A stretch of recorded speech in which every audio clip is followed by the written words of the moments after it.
About a month ago, I put out a video that detailed all the projects I was working on for Middle-earth. And I do believe I've completed a few of them. I know for sure that I've added more. And this board is part of that. I know what you're saying. I know what you're thinking. Boba, this board doesn't look like the mines of Moria. Well, you'd be correct.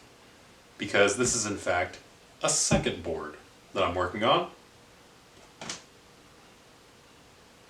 Don't make me explain myself. The answer wouldn't be good. I am dumb. Little context about the background before I rant about terrain. I was making two big hills for the board. The biggest of the two doesn't make the final cut, but I do end up using the still pretty big smaller one. Anyway, here's Wonderwall. I got beef with terrain, specifically the Middle-earth strategy battle game terrain. A lot of the boards, while beautiful, kind of fall into the same sort of thing. It's either ruins or trees, and usually it's only trees or trees and ruins. Trees are cool, don't get me wrong, I love trees. Good wood, magnifique. However, elves also love trees, and on this channel we hate elves. So what we're going to do is we're going to do our best to make usable rocky terrain.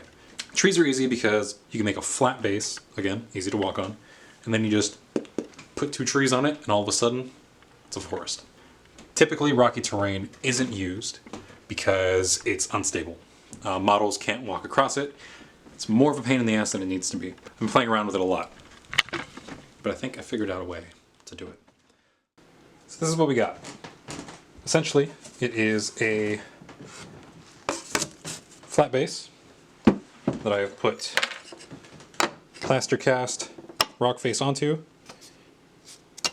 piece of foam, and then more plaster cast rock. See the vision? Cool.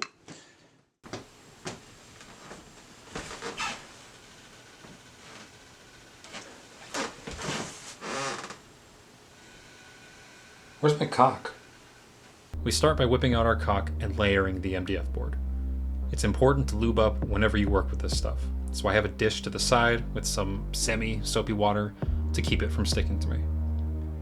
This is 3mm thick MDF board.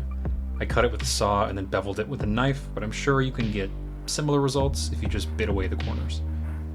For the larger rocks, I go back to gap filler. Let that be most of the form, and then cover it with rock faces. You'll notice there's some XPS foam rock faces here as well. Super easy. You just cut the XPS foam into thin sheets and then rip away one side with your fingers. The variation in texture will help it look more natural. The final step here is to sculpt the caulk to make the transitions between the faces more seamless. I'm using the back of a paintbrush here, but later transitioned to a silicone sculpting brush, which got me much better results. You kind of just pull it around in the same direction as the rocks you set down, so their orientation is important.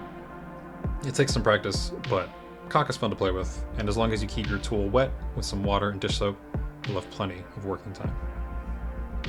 For the taller rocks, it's the exact same thing.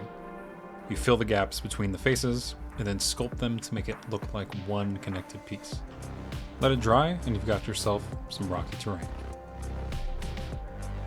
Well, that's all we're going to get to today, because I have to upload the Moria video still.